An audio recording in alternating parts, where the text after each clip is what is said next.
distinguished people, and had me in the laboratory and discussed me, as if I was a kind of discovery. And some of them said it was wonderful and a dumb beast, the finest exhibition of instinct they could call to mind. But the master said, with vehemence, it's far above instinct, it's reason, and many a man, privileged to be saved and go with you and me to a better world by right of its possession, has less of it at this poor silly quadruped that's foreordained to perish. And then laughed, and said, why, look at me, I'm a sarcasm.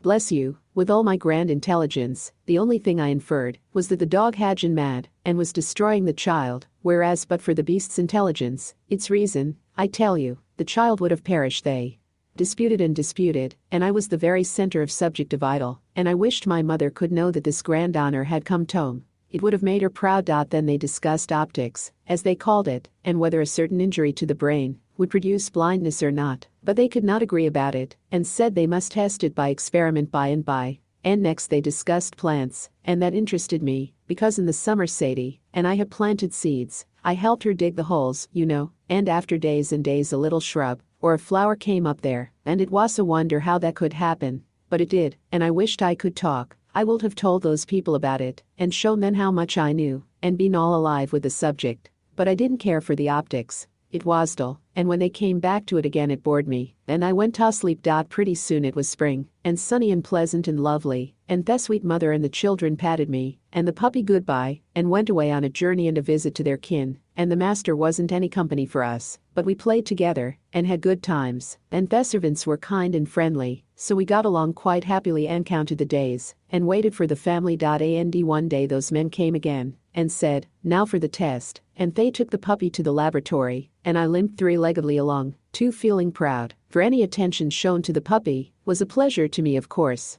They discussed and experimented, and then suddenly the puppy shrieked, and they set him on the floor, and he went staggering around with his head all bloody, and the master clapped his hands and shouted, there, I've won, confess it.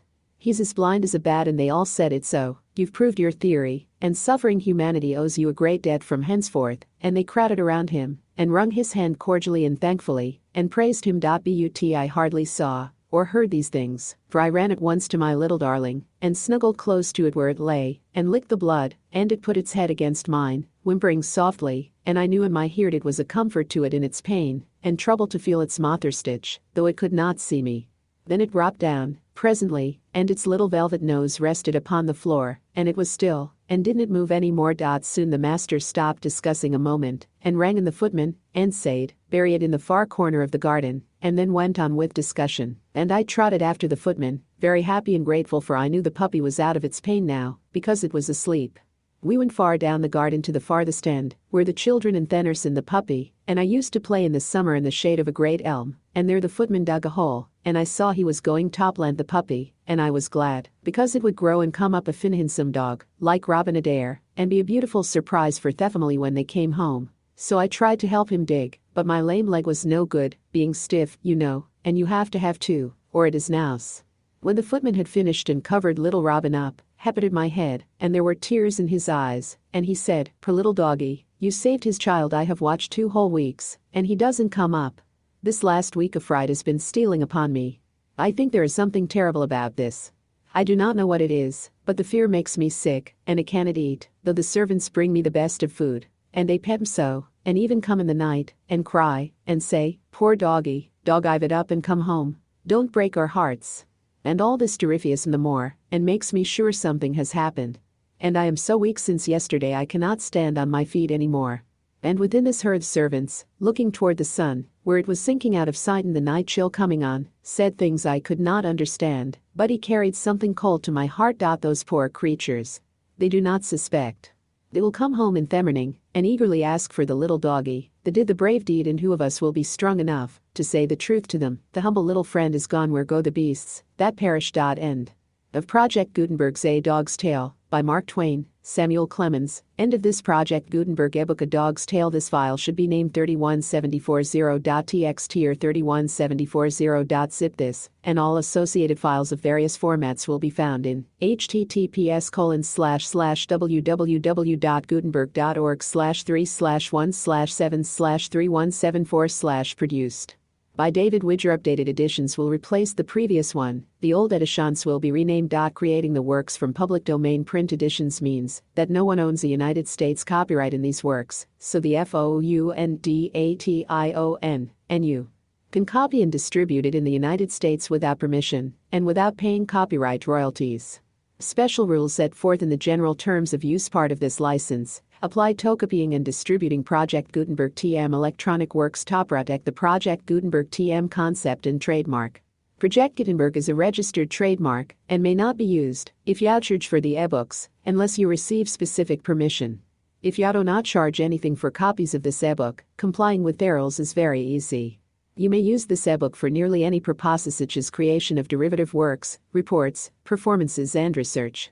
They may be modified and printed and given away. You may do practically anything with public domain ebooks.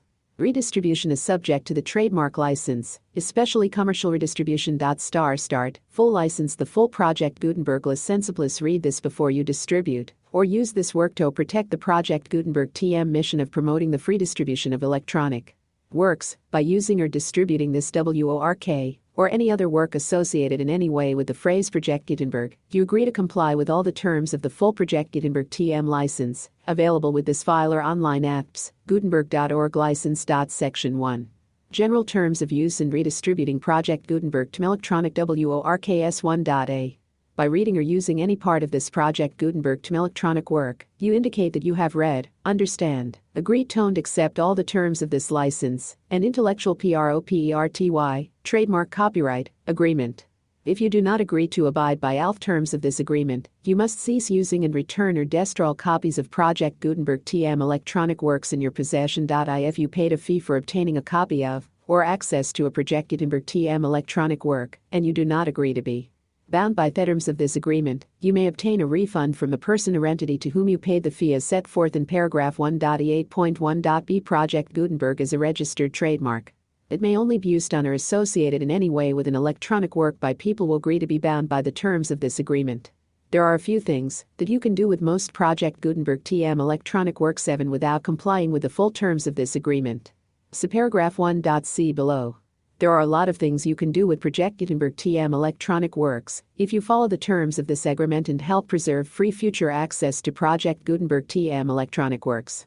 See paragraph 1.e below. Point 1.c. The Project Gutenberg Literary Archive Foundation, the Foundation or PGLAF, owns a compilation copyright in the collection of Project Gutenberg TM electronic works. Nearly all the individual works in the collection are in the public domain in the United States. If an individual work is in the public domain in the United States and you are allocated in the United States, we do not claim a right to prevent you from copying, distributing, performing, displaying or creating derivative works based on the work, as long as all references to Project Gutenberg are removed. Of course, we hope that you will support the Project Gutenberg TM mission of promoting free access to electronic works by freely sharing Project Gutenberg TM works in compliance with the terms of this agreement for keeping the Project Gutenberg TM name associated with work. You can easily comply with the terms of this agreement by keeping this work in the same format with its attached full Project Gutenberg TM license when you share it without charge with others. Point 1.d. The copyright laws of the place where you are located also govern what you can do with this work. Copyright laws in most countries are in a constant state of change. If you are outside the United States, check laws of your country in addition to the terms of this agreement for downloading, copying, displaying, performing, distributing or creating derivative works based on this work, or any other Project Gutenberg TM work. The Foundation makes no representations concerning copyright status of any work in any country outside the United States. Point 1.e. Unless you have removed all references to Project Gutenberg 1.e1. The following sentence, with active links to, or other access to, the full Project Gutenberg TM license must appear permanently whenever any copy of a Project Gutenberg TM work, any work on which the phrase Project Gutenberg appears, or with which the phrase Project Gutenberg is associated, is accessed, displayed, performed, viewed, copied or distributed. This ebook is for the use of anyone anywhere at no cost and with almost no restrictions whatsoever. You may copy it, give it away or use it under the terms of the Project Gutenberg license included with this ebook or online at www.gutenberg.org. 1.e.2. If an individual Project Gutenberg TM electronic work is derived from the public domain, does not contain a notice indicating that it is posted with permission of the copyright holder, the work can be copied and distributed to anyone in the United States without paying any fees or charges. If you are redistributing or providing access to a work with the phrase Project Gutenberg associated with or appearing on the work, you must comply either with the requirements of paragraphs 1.e1 through 1.e7, or obtain permission for the use of the work and the Project Gutenberg TM trademark as set forth in paragraphs 1.e8 or 1.e9.1.e3. If an individual Project Gutenberg TM electronic work is posted with the permission of the copyright holder, your use and distribution must comply with both paragraphs 1.e1 through 1.e7 and any additional terms imposed by the copyright holder. Additional terms will be linked to the Project Gutenberg TM license for all works posted with the permission of the copyright holder found at the beginning of this work. 1.e4. Do not unlink or detach or remove the full Project Gutenberg license terms from this work, or any files containing a part of this work, or any other work associated with Project Gutenberg TM. 1.e5. Do not copy, display, perform, distribute or redistribute this electronic work, or any part of this electronic work, with it prominently displaying the sentence set forth in paragraph 1.e1 with active links, or immediate access to the full terms of the Project Gutenberg TM license. 1.e6. You may convert to and distribute this work in any binary compressed, marked up, non-proprietary or proprietary form, including any word processing or hypertext form. However, if you provide access to or distribute copies of a Project Gutenberg TM work in a format other than plain vanilla ASCII, or other format used in the official version posted on the official Project Gutenberg TM website, www.gutenberg.org, you must, at no additional cost, fee or expense to the user, provide a copy, a means of exporting a copy, or a means of obtaining a copy uppercast of the work in its original plain vanilla ASCII or other form. Any alternate format must include the full Project Gutenberg license as specified in paragraph 1.e1.1.e7. Do not charge a fee for access to, viewing, displaying, performing, copying or distributing any Project Gutenberg TM works unless you comply with paragraph 1.e8 or 1.e9.1.e8. You may charge a reasonable fee for copies of, or providing access to or distributing Project Gutenberg TM electronic works provided that you pay a royalty fee of 20% of the gross profits you derive from the use of Project Gutenberg TM works calculated using the method you already used to calculate your applicable taxes. The fee is owed to the owner of the Project Gutenberg TM trademark, but he has agreed to donate royalties under this paragraph to the Project Gutenberg Literary Archive Foundation. Royalty payments must be paid within 60 days following each date on which you prepare, or are legally required to prepare, your periodic tax returns. Royalty payments should be clearly marked as such and sent to the Project Gutenberg Literary Archive Foundation at the address specified in Section 4, Information about Donations to the Project Gutenberg Literary Archive Foundation. You provide a full refund of any money paid by a user who notifies you in writing, or by email, within 30 days of receipt, that she or he does not agree to the terms of the full Project Gutenberg TM license. You must require such a user to return or destroy all copies of the works possessed in a physical medium, and discontinue all use of and all access to other copies of Project Gutenberg TM works. You provide, in accordance with paragraph 1.f3, a full refund of any money paid for a work or a replacement copy, if a defect in the electronic work is discovered and reported to you within 90 days of receipt of the work. You comply with all other terms of this agreement for free distribution of Project Gutenberg TM works. 1.e9. If you wish to charge a fee, or distribute a Project Gutenberg TM electronic work or group of works on different terms than are set forth in this agreement, you must obtain permission in writing from both the Project Gutenberg Literary Archive Foundation and Michael Hart, the owner of the Project Gutenberg TM trademark. Contact the Foundation as set forth in Section 3 below. 1.f1.f1. Project Gutenberg volunteers and employees expend considerably to identify, do copyright research on, transcribe and proofread public domain works in creating the Project Gutenberg collection. Despite these efforts, Project Gutenberg TM electronic works, and the medium on which they may be stored, may contain defects, such as, but not limited to, incomplete, inaccurate or corrupt data, transcription errors, a copyright or other intellectual property infringement, a defective or damaged disk or other medium, a computer virus, or computer codes that damage, or cannot be read by our equipment. 1.f2. Limited warranty, disclaimer of damages, except for the right of replacement or refund described in paragraph 1.f3, the Project Gutenberg Literary Archive Foundation, the owner of the Project Gutenberg TM trademark, and any other party distributing a Project Gutenberg TM electronic work under this agreement, disclaim liability to you for damages, costs and expenses, including legal fees.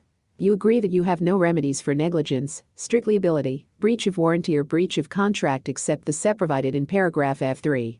You agree that the foundation, that trademark owner, and any distributor under this agreement will not be liable to you for actual, direct, indirect